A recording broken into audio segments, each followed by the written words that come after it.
समुद्र किनारे एक गांव में कृष्णाबाई नाम की बूढ़ी माता रहती थी। वह भगवान श्री कृष्ण की परम भक्त थी।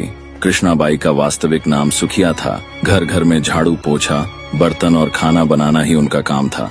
कृष्णाबाई रोज फूलों की माला बनाकर दोनों समय श्री कृष्ण जी को पहनाती थीं और घंटों कान्हा से बातें करती थीं। गांव के लोग यही सोचते थे कि बुढ़िया पागल है।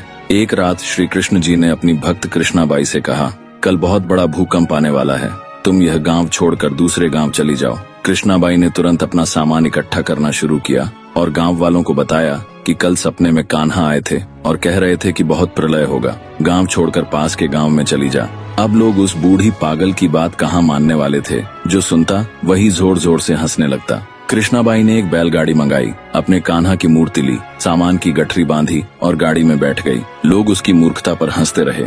बाई जैसे ही गांव की सीमा पार करने वाली थी कि उसे श्री कृष्ण की आवाज सुनाई दी, अरे अपनी झोपड़ी से वह सुई तो ले आओ जिससे तू माला बनाकर मुझे पहनाती है। ये सुनकर बाई बेचैन हो गई। उसने मन में कहा, मुझसे यह भारी भूल कैसे हो गई, अब मैं कान्हा की माला कैसे बनाऊंगी।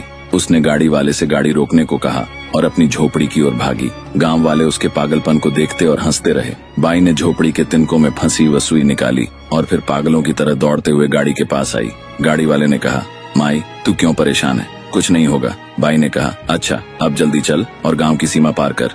गाड़ी वाले ने वैसा ही किया। अरे ये क्या, जैसे ही सीमा पार हुई पूरा गांव समुद्र में समा गया, सब कुछ जलमग्न हो गया। गाड़ी वाला भी अटूट कृष्ण भक्त था। भगवान ने उसकी भी रक्षा करने में कोई विलंब नहीं किया। जब तक उस भक्त की एक सुई गांव में थी, पूरा गांव बचा था। इसलिए कहा जाता है, भरी बदरिया पाप की, बरसन लगे अंगार, संत न होते जगत में जल जाता संसार। अर्थात यदि इस दुनिया में संत और अच्छे व्यक्ति न होते तो यह संसार कब का नष्ट हो चुका होता।